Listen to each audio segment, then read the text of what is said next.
Oh, we're LHS Live without an intro. Oh, we did? He's in the education field, and Right. I'm in the municipal government. So, All right, so I want to walk kind of through all these city functions because, again, let's just assume I'm not smart and I don't know anything. Wink. All right. Probably you don't do a whole bunch of major things on the daily, but you have big things that come up pretty frequently.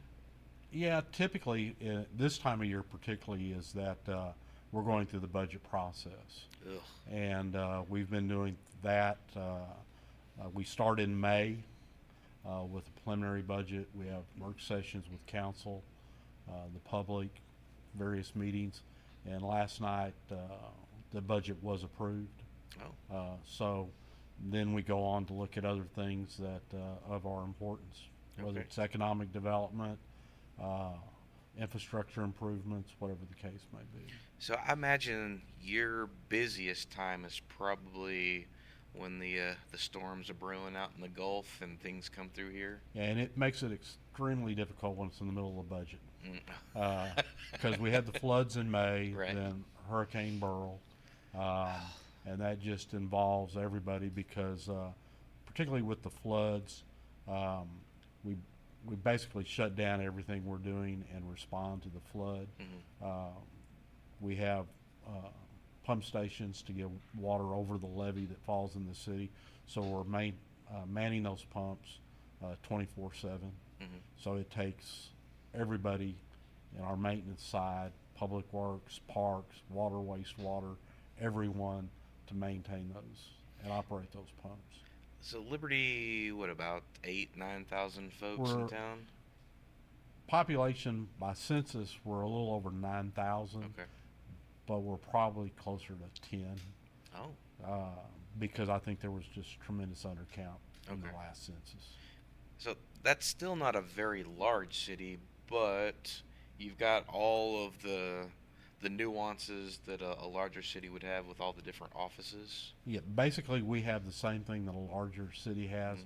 but in a much smaller scale. We have police, fire, public works, which includes streets, drainage, Hmm. parks, water, wastewater. We have the library. We have Mm. administration, uh, cashiers. Gosh, you got the whole gamut of We've got information. everything. Yeah, we've got So do everything. you have your finger in all the different things, or is there someone? I Every manager has a different management style. The department heads run their departments. Mm. If they have issues that they need to discuss with me or a problem, whatever it may be, they can come to me and I'll assist them. I usually talk to all of them at least once a day. We meet on a regular basis as a group, all my key staff, uh, and just go over things that are of importance for each of us. So you stole my next question. I was just about to ask how often you guys met. Now, it sounds like you're not a micromanager, which is awesome on that end. Hmm. I would imagine though that you do develop friendships once you're somewhere very long. How do you walk that fine line between, well, that's my friend, but they're also in charge of this thing right here, and maybe sometimes I have to say something ugly to them. Well, and that's happens no matter who you manage, Yeah. where you're at, whether it's a private industry or Hmm. municipal government. You do develop friendships, Hmm. uh, and you have to know, and you have to say what that boundary is to them. Yeah, I'm your friend, but when it comes to work, um, if you do something wrong, I'm going to tell you you've done something wrong because that's my job. And if I Right. don't do that, then I'm not doing my job. So, how often do you actually meet with the city council? Um, we have two meetings during the month. One is a called meeting, which is required by city charter that they meet at least once a month. Hmm. That's the second Tuesday. Then we have a second meeting, the fourth Tuesday, that is a special meeting, and we may or may not meet depending on how much activity is required or what we need to bring to them. Now, when you're meeting with them and you're doing all that you're doing, how does how is how nuanced does it get when you start with a certain group that's on city council, then you go through an election. Hired every time or no? No, basically I have a contract Hmm. with the city, and I basically serve at city council's pleasure.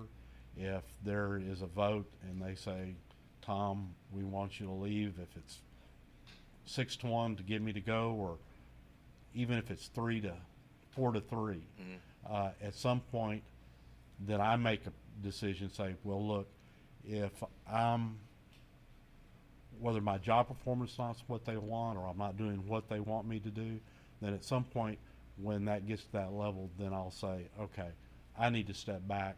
Let me retire, Hmm. resign, or let you run the city how you want, for whatever reason. So you're not putting super glue on your hands and going to the desktop and locking yourself in No, the no, door. That's not your style. no, that's not my style. I If feel like if okay, they don't want me, then I don't want to be here or at least not until April, right? until April. Yeah. Okay, and then So after that, yeah, cartoon-sized yeah, hole in the yeah, I'm wall. gone. Yeah. So Okay, so what do you plan on doing in retirement? well, we've got 16 acres that my wife and I try to take care of. She does a whole lot more than I do right now, and there's just a lot of things we need to do on the property. And we'll travel. We want to go to Europe, Mm. so we're going to take some of those trips. Well, look, I can save you some money. I can send you to Paris right now, just right up the And road, road. yeah, just go right up to Paris. Well, I can go to. And there's a Rome not Yeah, too far from I think that. Italy's not too far away either. That's So right. We'll get you all over the place. You don't even have to leave this great state of that's Texas. right. Well, now, as you're getting yourself kind of cycled down to get ready to transition power over, what's the process when you're getting ready to hand the keys off to someone new?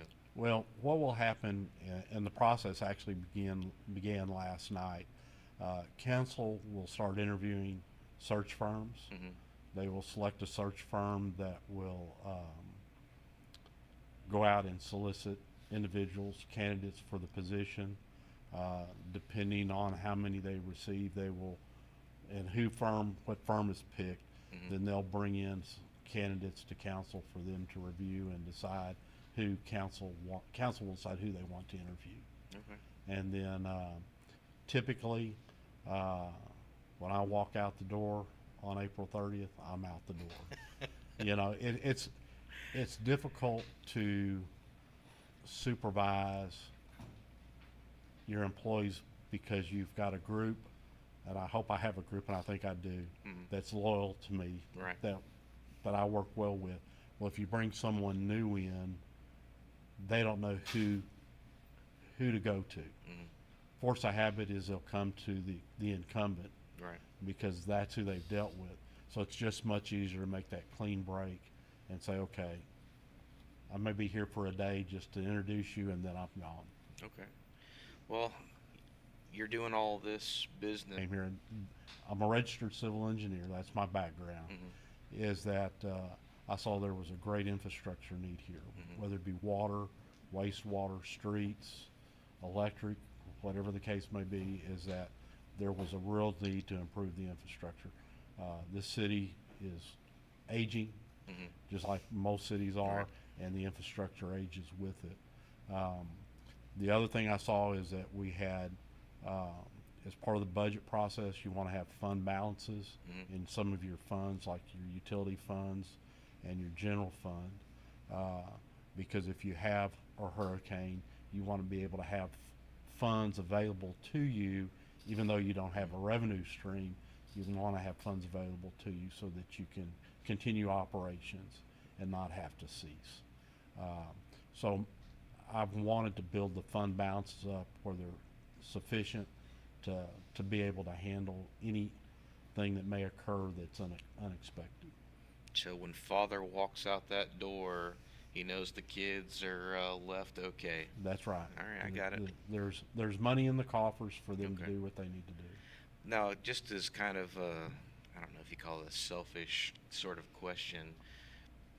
I work with my cross country boys, and we're out and about quite a bit. And I know you guys have kind of battled this issue with sidewalks. How hard is it to get sidewalks? And I know there's got to be so much red tape and land acquisition and whatever. What does that kind of process look Well, like? sidewalks are something that we like to do. Hmm. Um, Unfortunately, we have so many other Oh, infrastructure okay, so it's needs. just way It's lower just, the it list. keeps moving down, Okay. unfortunately, on the priority list. And sidewalks obviously aren't cheap, just like No. anything else Right. is. Usually, land acquisition is not a problem. Sidewalks have got to be a certain width. Hmm. For ADA, they have to have ramps for ADA. Yeah. So there are things that we have to do to meet federal and state regulations, but it's basically a financial issue. Okay.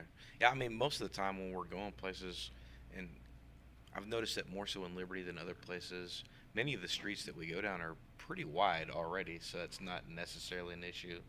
Um, I always wondered, like, do you have to go knock on people's door and say, "Hey, we're about to take 4 foot of your property over here"?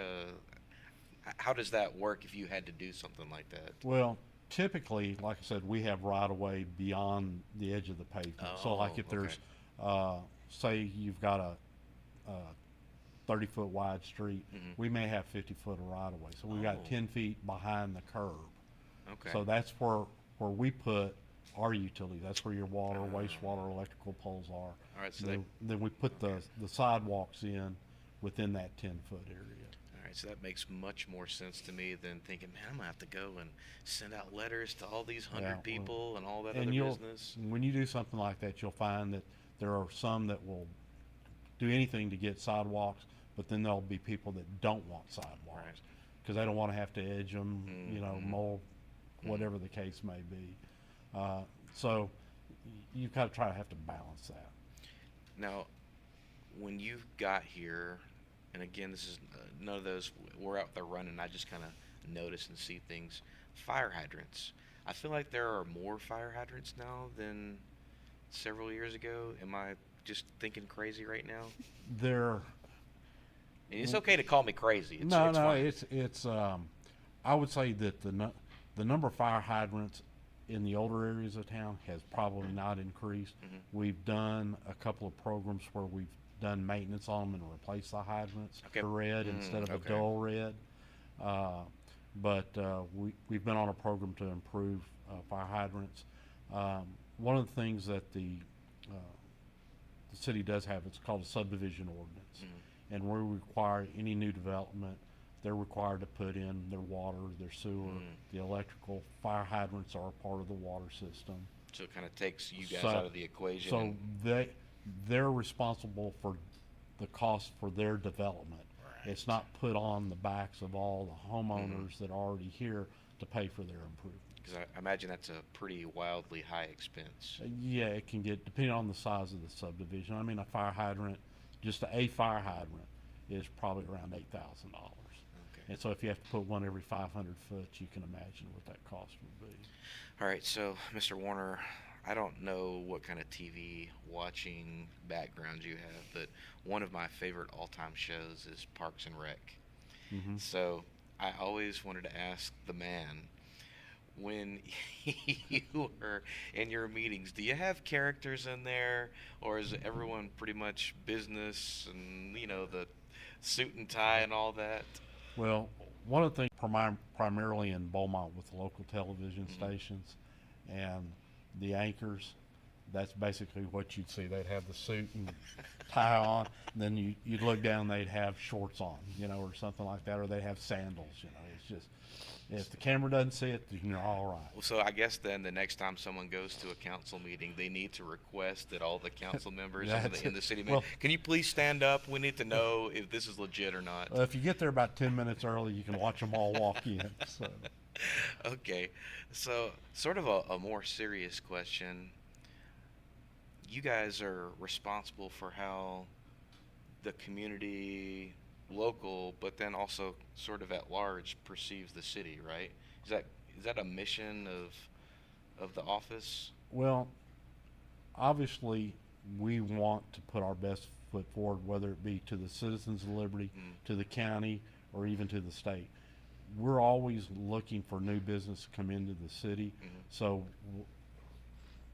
matter of fact, yesterday we talked with a company from California that wants to relocate to our area. I love every second of that. So that's something that we're working on. So we always are looking to put our best foot forward, regardless of whether it's local or even out of state in this case. So I guess this is kind of a two-part question. Part A is, what do you guys do to generate outside interest to bring folks, whether it's business or residents, in? And then part B is, if there's something crazy that happens in town, what do you do to mitigate that craziness? Like, say, we just had a hurricane come through, and you don't want people to think, oh, they're constantly getting slammed by hurricanes. You don't want to come here. Well, answer the first part of your question. Um, we have two methods. We have what we call the Liberty Community Development Corporation, and their goal is to assist staff in bringing uh, business to the community. Mm-hmm. Now they're appointed by city council, but we bring them companies that, whether they're here locally now or they're moving in, we have the opportunity to give them incentives to relocate to Liberty and or to expand their existing business. We also have an assistant city manager for economic development, and his role is basically economic development. He has some other duties, but primarily economic development. He reaches out to organizations like Council of Governments, Houston Galveston Area Council of Governments, HGAC. We have contacts with the governor's office, so we get basically what I call calls. Mm-hmm. The state or someone local or someone will get a project that they say, okay, we have this company that's looking for 500 acres. They want rail access, interstate or highway access. Do you have anything that meets their specifications? If we feel like we have something that meets, then we'll respond to that. A lot of times companies that are trying to locate here will not tell us what they're doing. It sounds naughty. Yeah, because they don't want to let their competitors know that Okay. they're looking in this area.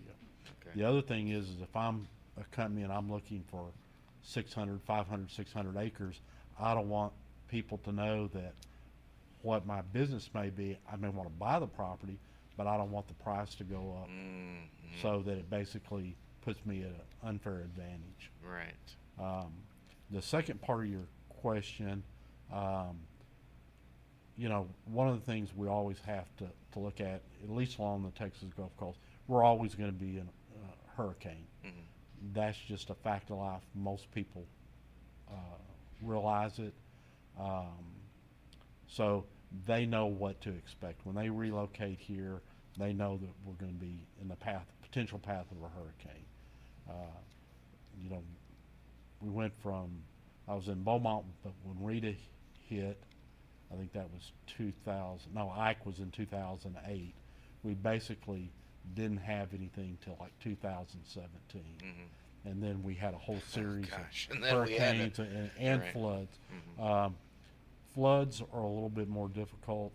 Whether it's global warming, whatever you want to believe what the cause is, we're getting a lot more rain and it's more intense. Mm-hmm. We used to judge everything by 100-year floods. Now it's 500-year floods. We're somewhat at a disadvantage because we're in a river bottom. Mm-hmm. That's why we have a levee system to protect the city. And we're impacted by what happens up in North Texas with the Trinity River, Lake Livingston, and what their discharges are, because that affects how much river flow is down on us. And that's why we have to have pump stations to pump it out, because we can't gravity flow out of the city. So most companies are aware of the impacts that could happen, whether it be flood or a hurricane, and we try to make the most positive spin out that we can. So I do know when you first started this job, you had a full head of blonde hair, and Yeah, it was down to my shoulders. And now Yeah, it's this way. Yeah. All right, last thing, and then we're just about out of time here. I always ask every guest, If you had some sort of life lesson that you could give, what would that life lesson be? Well, particularly with the young adults, high school age, learn about government because you're going to deal with it all your life. Mm. Whether it's at the local, state, county, federal level, you're going to deal with government. Understand how your government works. A lot of things that I see, whether it's on social media or talking to people, they don't really have a true understanding how their government works. Be involved.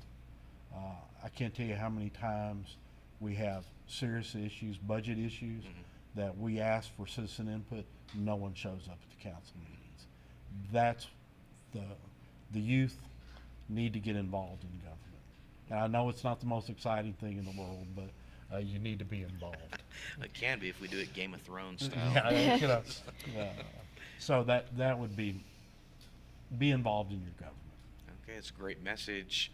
You're watching LHS Live for Victoria McMillan. I'm Joe Roberts, special guest Tom Warner, City of Liberty City Manager. City manager, yes, sir. Hey, we'll see you next Wednesday, same bat time, same bat channel ish.